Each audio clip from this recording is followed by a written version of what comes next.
चलिए आगे बढ़ते हैं। यूपी बोर्ड के 12वीं की परीक्षा का पेपर लीक के मामले में गिरफ्तार तीनों पत्रकारों को बलिया कोर्ट ने जमानत दे दी है। जिला कोर्ट ने मामले में गिरफ्तार हुए पत्रकार अजीत ओझा, दिग्विजय सिंह और मनोज गुप्ता को रिहा करने के लिए जमानत मंजूर कर ली है। दरअसल इन तीनों पर कई धाराओं में केस दर्ज किया गया था। आपको जानकारी दे दें कि 29 अप्रैल को बलिया से ही अंग्रेजी का पेपर लीक हुआ था और इस पूरे मामले में इन तीनों पत्रकारों की गिरफ्तारी हुई थी, जिसको लेकर जिला प्रशासन के खिलाफ लगातार रोष देखने को मिल रहा था। अब कोर्ट ने तीनों को जमानत दे दी है। अधीनस्थ न्यायालय द्वारा लोअर कोर्ट द्वारा दिग्विजय और मनोज गुप्ता की जमानत अधीनस्थ न्यायालय द्वारा ये पाते हुए कर दिया गया कि उनके विरुद्ध 467, 68, 71 का अपराध नहीं बनता है और पुलिस उसी दिन उस रिमांड को अल्टर किया। करने के बाद उनकी जमानत मंजूर कर दी गई। अजीत ओझा का प्रकरण 59 में ऑनरेबल जिला जज की अदालत से जमानत मंजूर हुई थी और उसमें पुलिस को बड़ी फटकार लगी थी, जो उन्होंने ये अतिरिक्त धाराओं का प्रयोग करके इनको जिला कारागार में रखने का टूल बनाया था। उसके लिए उनको फटकार लगी और उन्होंने अल्टर करके उनकी भी जमानत मंजूर हो चुकी। आज एक प्रकरण लगा था, कोतवाली का मैटर था 156 का, उसमें भी आज अजीत ओझा की जमानत मंजूर की जा चुकी है। पुलिस बैकफुट पे है, उसने 420 की धाराओं को अल्टर कर लिया है और आप पत्रकार बंधुओं को जीत मिली है।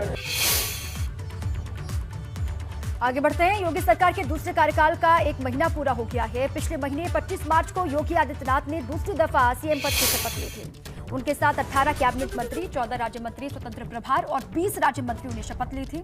अब इसके बाद से ही सीएम योगी लगातार एक्शन मोड में हैं। साथ ही उनके इस दूसरे कार्यकाल में जितने भी मंत्री हैं वो भी लगातार एक्टिव दिखाई दे रहे हैं।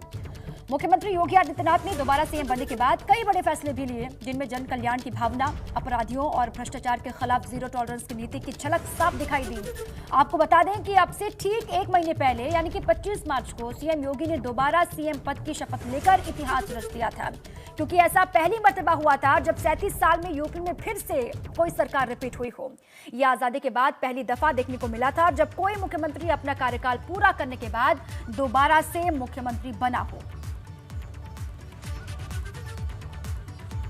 योगी सरकार 2.0 का 1 महीना पूरा हो गया है। 25 मार्च को शपथ लेते हुए दिखाई दिए थे योगी आदित्यनाथ। दूसरी मर्तबा यूपी की कमान संभाली और तब से ही लगातार अलग अलग मसलों पर वो बैठकें भी ले रहे हैं, फीडबैक भी ले रहे हैं और बहुत ज्यादा एक्टिव दिखाई दे रहे हैं। भ्रष्टाचार को लेकर जीरो टॉलरेंस की नीति की साफ झलक उनके दूसरे कार्यकाल में भी आप देख सकते हैं। और जितने भी योगी सरकार में कैबिनेट मंत्री हैं वो भी एक्टिव मोड में हैं, अलग अलग हिस्सों में जाकर के निरीक्षण भी कर रहे हैं, जायजा भी ले रहे हैं और साफ तौर से ये कहा गया है योगी आदित्यनाथ की तरफ से कि जो भी लापरवाही करता हुआ दिखाई देगा, हिला हवाली करेगा, उस पर कार्रवाई होगी, छोड़ा नहीं जाएगा। अधिकारियों को भी दो टूक के सीएम योगी आदित्यनाथ ने कहा है।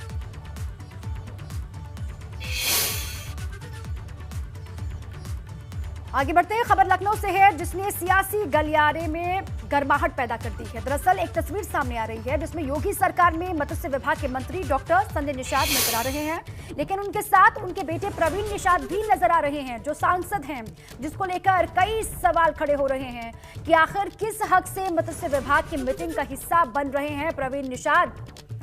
अब तस्वीरें सोशल मीडिया पर लगातार वायरल भी हो रही हैं और इन्हीं तस्वीरों के साथ में कई सवाल भी खड़े हो रहे हैं और ये पूछा जा रहा है कि किस हक से प्रवीण निषाद बैठकों का हिस्सा बन रहे हैं।